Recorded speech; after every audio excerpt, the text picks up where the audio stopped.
itong si Attorney Baligod, ang gulo rin ito ni Baligod. Hindi mo rin maintindihan ang drama nito eh. Ni Baligod, mga kabunyog. Si Attorney Libby Baligod nag-post sa kanyang social media.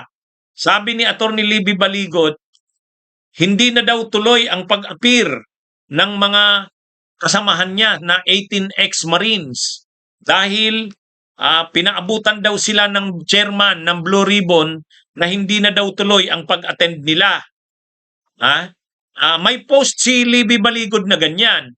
Pinaabutan daw sila, formal yung information sa kanila na hindi na daw invited yung mga 18 na ex-Marines sa hearing sa June 4 ng Blue Ribbon. Ang problema dito kay Libby Baligod, okay, katanggap siya ng sulat. Pinost niya yon. Pinost niya. Ang sinisisi niya na naman, yung minorya. Kaya ang gulo nito ni Baligod eh. Ang sumulat sa iyo na hindi tuloy na umattend sila, hindi na daw sila inaasahan na umattend sa hearing sa June 4. Ang sumulat sa kanila, si Pia Cayetano, ang chairperson ng Senate Blue Ribbon Committee. Oh, bakit sisisihin mo ang minorya? Bakit sisisihin mo ang grupo nila Lacson, ang grupo nila Soto? Ay ang sumulat sa iyo na hindi daw tuloy yung pag-attend nila si Pia Cayetano eh. Yung chairperson ng Blue Ribbon. Bakit sisisihin mo ang grupo ng minorya? Ano yun eh, ganun yung post. Ganun kasi yung post nito ni Baligod.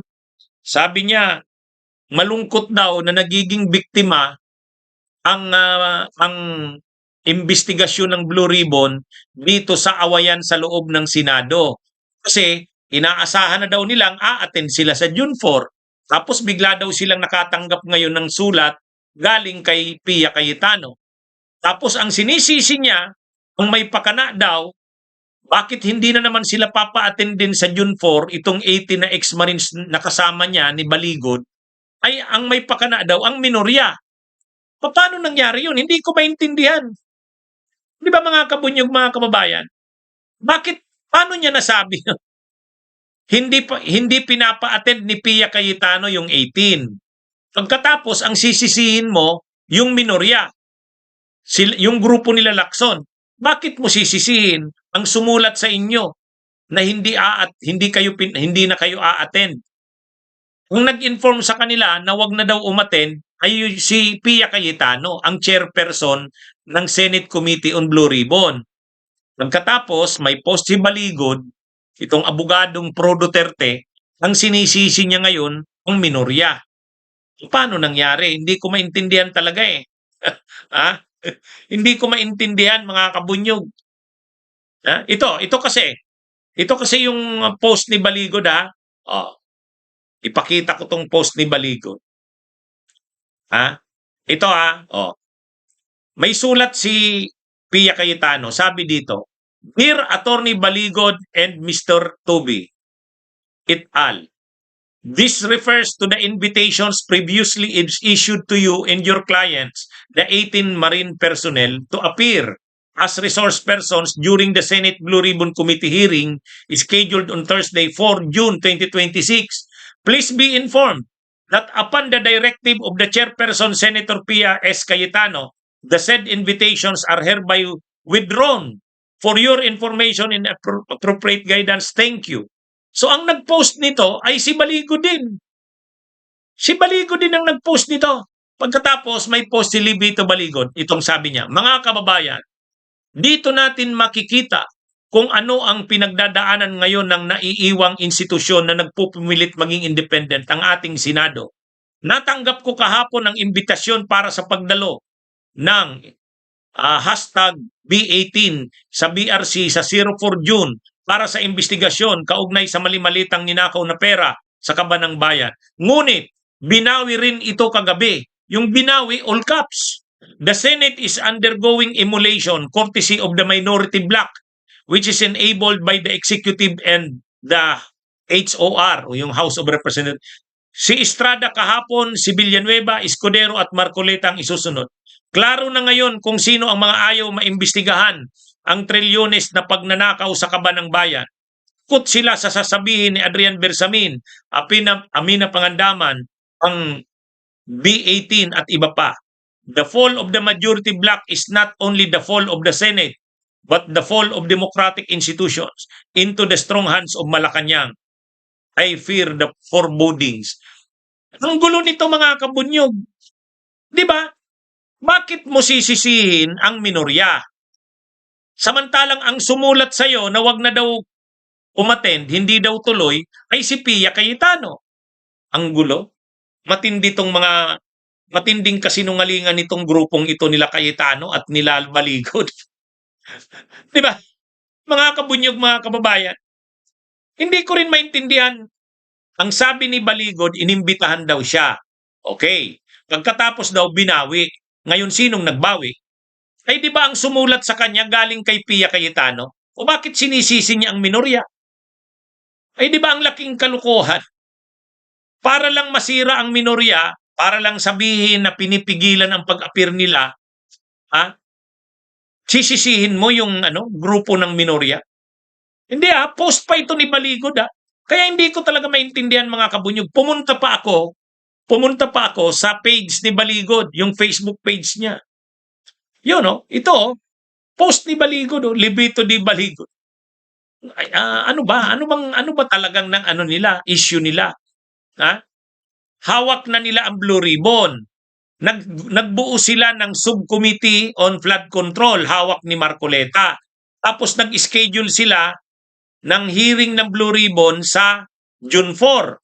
Tapos inimbitahan nila si dating Speaker Martin Romualdez, inimbitahan nila si Baligod, inimbitahan nila itong tinatawag nilang Brave 18 daw na ex-Marines.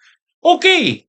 Tapos ngayon, sumulat si Pia Cayetano kay Baligod, withdrawn daw, binabawi yung pag-attend ng 18 na ex-Marines. Tapos sisisihin mo ngayon yung minorya? Ewan ko mga kabunyog. Hindi ko talaga maintindihan. Sinusubaybayan ko ang takbo ng politika natin Sinusubaybayan ko.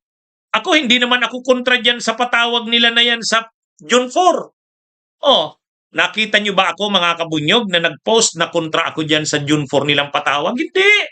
Ituloy nila yan kung gusto nila. Kaya lang, yung magpo-post si Baligod na binawi daw yung imbitasyon sa mga kliyente niyang 18 na ex-Marines, tapos ang sumulat sa kanya ay staff ni Cayetano, Pia, tapos ngayon ang sisisihin mo ang minorya. Ewan ko. Parang, ano ba talaga? Ano ba talaga kuya? Ang gulo nyo Di ba? Ang gulo nyo. Kinukontra ba ito nila Cayetano, nila Lacson, nila Soto, nila Pia, nila Risa Hontiveros? Wala akong naririnig na kinukontra yon, yung tatawag nila sa June 4. Ano yan Bahala sila kung gawin nila yan sa June 4. Okay, manonood tayo. Tingnan natin kung maipatawag nila si Martin Romualdez. Tama naman si Lacson Kasi ang ini-issue ni Marcoleta kay Lacson, kinakampihan daw ni Lacson si Romualdez, pinoprotektahan daw kasi hindi naman daw na ipapatawag ni Lacson si Romualdez. Ang sabi ni Lacson, mga kabunyog, hindi ko nga yan maipatawag si Martin Romualdez kasi dating speaker yan. At saka kongresista yan ngayon. Hindi mo naman yan pwedeng persahin na umattend sa Blue Ribbon. Pero sabi nga ni Senador Ping Lacson, ikaw, kung kaya mo, di ipatawag mo. Di ba? Pinatawag nila sa June 4. Nangunguna yung pangalan ni Martin Romualdez. O di sige, abangan natin kung a-attend si Martin Romualdez. At kung hindi a-attend si Martin Romualdez, kaya ba nilang isumpina? Kaya ba nilang ipaaresto? Yan, magkasubukan na. Tama si Senador Ping Lacson. Kung gusto nyo na ipatawag si Martin Romualdez, ipatawag nyo. At kung hindi umattend, sabi nyo, persahin na umattend, di gawin nyo. Di ba? Wala namang pakialam dyan ang minorya.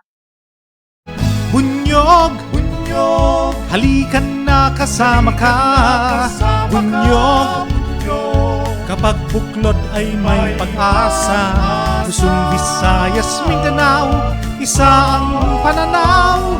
Sa bagong Pilipinas ang bunyog isisigaw.